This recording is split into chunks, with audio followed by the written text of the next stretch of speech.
नमस्कार बच्चों, आप सभी का स्वागत है आपके अपने चैनल हिंदी बोध पर। आज हम इस वीडियो में पढ़ेंगे क्लास 6 के सिलेबस में शामिल लेसन 14 और हमारे पाठ का नाम है लोकगीत। लोकगीत अर्थात जनता के गीत। हम स्वयं इन गीतों का हिस्सा होते हैं। शादी, त्योहार आदि अनेक खुशी के अवसरों पर महिलाओं द्वारा ये गीत गाए जाते हैं। इस पाठ में आप विस्तार से इसके बारे में जानकारी प्राप्त करेंगे। तो चलिए शुरू करते हैं हमारा ये वीडियो। इस वीडियो को शुरू करने से पहले मैं उन सभी विद्यार्थियों को धन्यवाद कहना चाहती हूँ जिन्होंने अपने कमेंट्स के माध्यम से मुझे प्रोत्साहित किया। धन्यवाद। तो चलो आज का हमारा वीडियो शुरू करते हैं। सबसे पहले हम जानते हैं डॉक्टर भगवत शरण उपाध्याय जी के बारे में, जिन्होंने ये पाठ लिखा है। इनका जन्म हुआ सन 1910 में बलिया जिले के उजियारीपुर गांव में। इनकी प्रारंभिक शिक्षा यहीं पर हुई। इन्होंने बनारस हिंदू विश्वविद्यालय से प्राचीन इतिहास में एमए किया। ये संस्कृत साहित्य तथा पुरातत्व के समर्थक, अध्येता एवं हिंदी साहित्य के प्रसिद्ध उन्नायक रहे हैं। आगे हम बात करते हैं हमारे पाठ की। लोकगीत। लोकगीत सीधे जनता के संगीत, घर, गांव और नगर के गीत हैं। ये विशेष अवसरों और त्योहारों पर गाए जाते हैं। इनके गाने वाले अधिकतर गांव के लोग ही होते हैं। ये बाजों की मदद के बिना साधारण ढोलक, झांझ, करताल व बांसुरी की सहायता से गाए जाते हैं। तो आइए हम शुरू करते हैं हमारा पाठ। सबसे पहले यहाँ बताया गया है, लोकगीत अपनी लोच, ताजगी और लोकप्रियता में शास्त्रीय संगीत से भिन्न है। लोकगीत सीधे जनता के संगीत हैं। घर, गांव, नगर की जनता के गीत हैं ये। इसके लिए साधना की जरूरत नहीं होती। त्योहारों और विशेष अवसरों पर ये गाए जाते हैं। सदा से ये गाए जाते रहे हैं और इनके रचने वाले भी अधिकतर गांव के लोग ही हैं। स्त्रियों ने भी इसकी रचना में विशेष भाग लिया है। ये गीत बाजों की मदद के बिना ही साधारण ढोलक, झांझ, करताल, बांसुरी की मदद से गाए जाते हैं। अब देखिए, इस पैराग्राफ में बताया गया है कि लोकगीत का महत्व क्या है और ये किस प्रकार शास्त्रीय संगीत से भिन्न है। शास्त्रीय संगीत के लिए आपको अभ्यास की ज़रूरत पड़ती है। आपका गला सही होना चाहिए। एक इंस्ट्रूमेंट के साथ आप उसको गाते हो, म्यूजिकल इंस्ट्रूमेंट के साथ। यहाँ पर ऐसा नहीं है। घर, गांव, नगर की जनता के गीत हैं लोकगीत, और स्त्रियां इसमें विशेष भाग लेती हैं और बिना किसी बाजे के, बिना किसी म्यूजिकल इंस्ट्रूमेंट के भी साधारण ढोलक, झांझ और करताल, बांसुरी की मदद से इन्हें गा सकते हैं। आगे है, लोकगीत के कई प्रकार हैं, कई टाइप हैं लोकगीत के। इसका एक प्रकार तो बड़ा ही ओजस्वी और सजीव है। यह इस देश के आदिवासियों का संगीत है। मध्य प्रदेश, दक्कन, छोटा नागपुर में गोंड, खांड, ओराव, मुंडा, भील, संथाल आदि फैले हुए हैं, जिनमें आज भी जीवन नियमों की जकड़ में बंध न सका और निर्द्वंद लहराता है। इनके गीत और नाच अधिकतर साथ साथ और बड़े बड़े दलों में गाए और नाचे जाते हैं। 20-20, 30-30 आदमियों और औरतों के दल एक साथ या एक दूसरे के जवाब में गाते हैं। दिशाएं गूंज उठती हैं। अब देखो, यहाँ पर लोकगीत का महत्व बताया है और कहा है कि लोकगीत कई प्रकार के होते हैं, जिसमें एक प्रकार है आदिवासियों का लोकगीत। और इसमें अलग अलग हमारे जो स्टेट हैं, मध्य प्रदेश, वहाँ पर कौन कौन सी आदिवासी जाति रहती हैं और वो किस प्रकार ग्रुप बनाकर 20 और 30 की संख्या में लोग एक साथ गाते और नाचते हैं, जिससे कि दिशाएं गूंज उठती हैं, सजीव हो उठता है वातावरण। आगे है, पहाड़ियों के अपने अपने गीत हैं। उनके अपने अपने भिन्न रूप होते हुए भी अशास्त्रीय होने के कारण उनमें अपनी एक समान भूमि है। गढ़वाल, किन्नौर, कांगड़ा आदि के अपने अपने गीत और उनके गाने की अपनी अपनी विधियां हैं। उनका अलग नाम ही पहाड़ी पड़ गया। अब देखिए, हमारा जो पहाड़ी प्रदेश है वहाँ पर गढ़वाल, किन्नौर, कांगड़ा आदि के अपने गीत हैं और उनके गाने की पद्धति अलग है, इसलिए उनको अलग ही नाम दे दिया गया, पहाड़ी गीत। वास्तविक लोकगीत देश के गांवों और देहातों में है। इसका संबंध देहात की जनता से है। बड़ी जान होती है इनमें। चेता, कजरी, बारहमासा, सावन आदि मिर्जापुर, बनारस और उत्तर प्रदेश के पूर्वी और बिहार के पश्चिम जिलों में गाए जाते हैं। बाउल और भतियाल बंगाल के लोकगीत हैं। पंजाब में माहिया आदि इसी प्रकार के हैं। हीर, रांझा, सोहनी, महिवाल संबंधी गीत पंजाब में और ढोला मारू आदि गीत राजस्थान में बड़े चाव से गाए जाते हैं। अब देखिए, पहाड़ी के बाद यहाँ पर बताया कि किस राज्य में कौन सा लोकगीत प्रसिद्ध है। तो बंगाल का क्या बताया यहाँ पर, बाउल और भतियाल बताया है। और पंजाब का माहिया, हीर, रांझा, सोहनी, महिवाल और ढोला मारू गीत राजस्थान का प्रसिद्ध है, ये हमें यहाँ पर बताया है। आगे है, इन देहाती गीतों के रचयिता कोरी कल्पना को इतना मान न देकर अपने गीतों के विषय रोजमर्रा के बहते जीवन से लेते हैं, जिससे वे सीधे मर्म को छू लेते हैं। उनके राग भी साधारण पीलू, सारंग, दुर्गा, सावन, सोरठ आदि हैं। कहरवा, बिरहा, धोबिया आदि देहात में बहुत गाए जाते हैं और बड़ी भीड़ आकर्षित करते हैं। यहाँ पर सबसे इम्पोर्टेंट बात ये बताई है कि जो गीत हैं, लोकगीत, वो किसी कल्पना, इमेजिनेशन पर नहीं आधारित हैं, बल्कि हमारी रियल लाइफ से जुड़े हुए हैं। ऐसे एग्जाम्पल होते हैं जिससे वो गीतों के माध्यम से गाए जाते हैं तो लोगों को कुछ सीख मिलती है, उनमें एक नया जोश और उत्साह आता है। इसमें बहुत सारे हमारे लोक देवता या वीर पुरुष उस जगह विशेष के हुए हों तो उनके बारे में लोकगीत गाए जाते हैं। इनकी भाषा के संबंध में कहा जा चुका है कि ये सभी लोकगीत गांवों और इलाकों की बोलियों में गाए जाते हैं। इसी भाषा से ये बड़े आह्लादकर और आनंददायक होते हैं। राग तो इन गीतों के आकर्षक होते ही हैं, इनकी समझी जा सकने वाली भाषा भी इनकी सफलता का एक कारण है।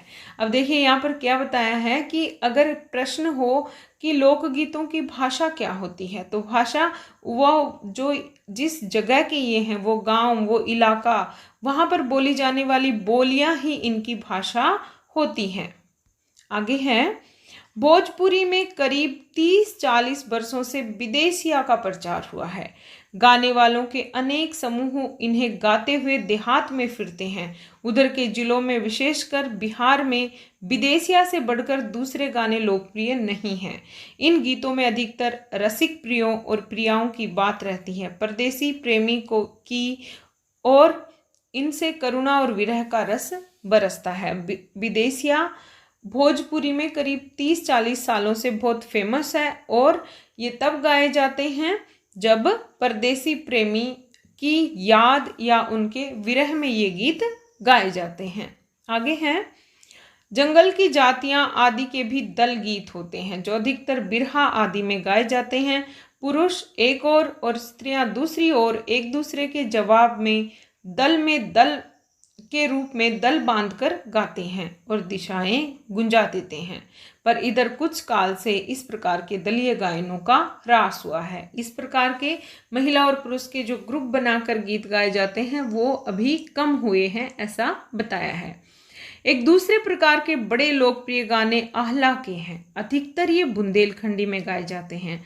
आरंभ तो इनका चंदेल राजाओं के राजकवि जगनिक से माना जाता है, जिसने आहला उधल की वीरता का अपने महाकाव्य में बखान किया है। पर निश्चय ही उसके छंद को लेकर जनबोली में उसके विषय को दूसरी देहाती कवियों ने भी समय समय पर, अब देखिए यहाँ इस पैराग्राफ में क्या बताया है कि एक दूसरा फेमस लोकगीत है वो है आहला, जो बुंदेलखंडी में लिखा गया है। लिखने वाले कवि का नाम है राज कवि जगनिक, जिसने, उसका सब्जेक्ट क्या है, विषय क्या है, आहला और उधल इन दोनों की वीरता के बारे में इस लोकगीत में बताया गया है। आगे है, गीतों में दूसरे कवियों ने भी गीतों में उतारा और ये गीत हमारे गांव में आज भी बहुत प्रेम से गाए जाते हैं। इन्हें गाने वाले गांव गांव ढोलक लिए गाते फिरते हैं। ढोलक की मदद से ये आला गाए जाते हैं। और कौन सी भाषा में? बुंदेलखंडी में। इसी की सीमा पर उन गीतों का भी स्थान है जिसे नट रसियों पर खेल करते हुए गाते हैं। अधिकतर ये गद्य पद्यात्मक हैं और इनके अपने बोल हैं। अनंत संख्या अपने देश में स्त्रियों के गीतों की है या है, तो ये गीत भी लोकप्रिय हैं, लोकगीत ही, पर अधिकतर इन्हें औरतें ही गाती हैं। अब ऐसे लोकगीतों के बारे में बताया है जो मोस्टली औरतें ही गाती हैं। इन्हें सिरजती हैं मतलब इनका निर्माण भी औरतें ही करती हैं, महिलाएं ही करती हैं। वैसे मर्द रचने वाले या गाने वालों की भी कमी नहीं है, ऐसे लोकगीत भी कम नहीं है जो आदमियों ने बनाए हैं, पर इन गीतों का संबंध विशेषतः स्त्रियों से है। ऐसे कौन से गीत हैं? इस दृष्टि से भारत इस दिशा में सभी देशों से अलग है, क्योंकि संसार के अन्य देशों में स्त्रियों के अपने गीत मर्दों या जन गीतों से अलग और भिन्न नहीं हैं, मिले जुले ही हैं। लेकिन भारत ही ऐसा देश है जहाँ पर महिलाओं के अपने गीत हैं। और वो कब के हैं? त्योहारों पर, नदियों में नहाते समय, नहाने जाते हुए रास्ते के गीत, विवाह के, मटकोड़, ज्योनार के, संबंधियों के लिए प्रेम युक्त गाली के, जन्म आदि सभी अवसरों के अलग अलग गीत हैं जो स्त्रियां गाती हैं। अब देखो, इसमें बताया है शादी, त्योहार, घर में बच्चे का जन्म या शादी के समय संबंधियों को जो उल्हाने दिए जाते हैं वो, ये सब महिलाएं ही गाती हैं। इन अवसरों पर कुछ आज से ही नहीं, बड़े प्राचीन काल से वे गाती रही हैं। महाकवि कालिदास जो संस्कृत के कवि हुए हैं, आदि ने भी अपने ग्रंथों में उनके गीतों का हवाला दिया है। उदाहरण के रूप में महिलाओं के गीतों का उन्होंने प्रयोग किया है। सोहरी, बानी, सेहरा आदि अनेक उनके अनंत गानों में से कुछ हैं। वैसे तो 12 मासे पुरुषों के साथ नारियां भी गाती हैं। एक विशेष बात यह है कि नारियों के गाने साधारणतः अकेले नहीं गाए जाते, दल बांधकर गाए जाते हैं। ये जो लोकगीत होते हैं वो कोई अकेली महिला नहीं गाती है, ग्रुप में गाते हैं, समूह में गाते हैं। अनेक कंठ एक साथ फूटते हैं, यद्यपि अधिकतर उनमें मेल नहीं होता।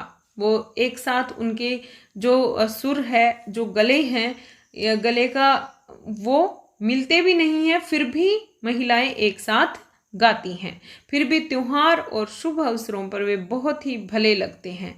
गांव और नगरों में गायिकाएं भी होती हैं जो विवाह, जन्म आदि के अवसरों पर गाने के लिए बुला ली जाती हैं। सभी ऋतुओं में स्त्रियां उल्लसित होकर दल बांधकर गाती हैं, पर होली, बरसात की कजरी आदि तो उनकी अपनी चीज है जो सुनते ही बनती है। पूर्व की बोलियों में अधिकतर मैथिल, कोकिल, विद्यापति के गीत गाए जाते हैं, पर सारे देश के कश्मीर से कन्याकुमारी, केरल तक और काठियावाड़, गुजरात, राजस्थान से उड़ीसा, आंध्र प्रदेश तक अपने अपने विद्यापति हैं। अब देखिए, विद्यापति मैथिली कोकिल के नाम से भी प्रसिद्ध हैं।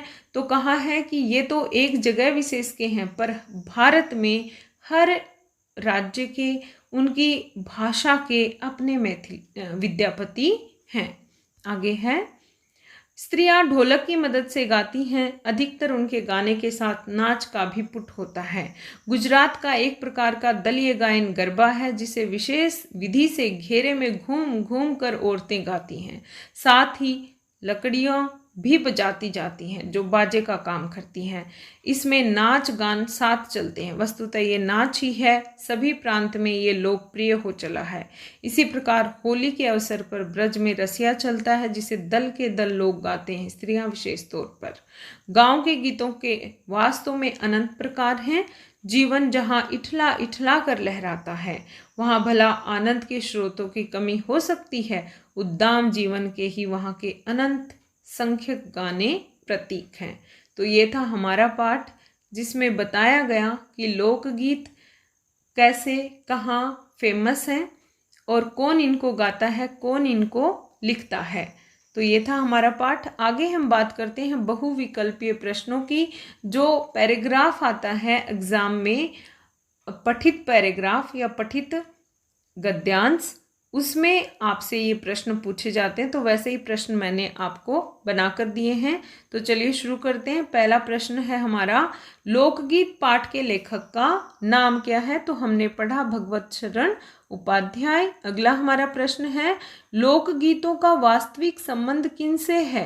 शहरों से, कस्बों से या गांव व देहात से? तो सही उत्तर होगा हमारा गांव व देहात से। अगला प्रश्न है, बंगाल के प्रमुख लोकगीत कौन से हैं? तो सही उत्तर हमारा होगा बाउल और भतियाल। अगला हमारा प्रश्न है, माहिया लोकगीत कहाँ की देन है? बनारस, पंजाब, राजस्थान? तो हमने पढ़ा पाठ में, ये है पंजाब का। अगला हमारा प्रश्न है, राजस्थानी भाषा में कौन से लोकगीत गाए जाते हैं? माहिया, कजरी, बारहमासा, ढोला मारू? तो सही उत्तर होगा ढोला मारू। अगला हमारा प्रश्न है, लोकगीत किन वाद्य यंत्रों की मदद से गाए जाते हैं? बाजों की मदद से, साधारण ढोलक, झांझ, करताल की मदद से? तो सही उत्तर है हमारा साधारण ढोलक, झांझ, करताल। अगला प्रश्न, पहाड़ी नाम किन लोकगीतों को दिया गया है? इन गीतों के अपने अलग अलग राग हैं। गढ़वाल, किन्नौर, कांगड़ा के गीत, ये दोनों बातें सही हैं, इनके अपने राग हैं इसलिए, और ये गढ़वाल, किन्नौर, कांगड़ा के गीत हैं इसलिए भी कहा गया है। अगला प्रश्न है, लोकगीत कोरी कल्पना नहीं है, यह जुड़े हैं रोजमर्रा के बहते जीवन से, सिर्फ राजाओं से? तो हमारा सही उत्तर होगा रोजमर्रा के बहते जीवन से। अगला प्रश्न है, भोजपुरी में 30-40 वर्षों से कौन सा गीत प्रसिद्ध है? तो ये है विदेशिया। अगला हमारा प्रश्न है, लोकप्रिय आहला गीत किस भाषा में लिखे गए? तो बुंदेलखंडी। अगला प्रश्न, आला गीत के रचयिता कौन है? तो सही उत्तर है जगनिक। तो ये था हमारा आज का वीडियो। आपको अगर पसंद आए तो आप लाइक ज़रूर करें, चैनल पर नए हैं तो सब्सक्राइब करें। Thank you.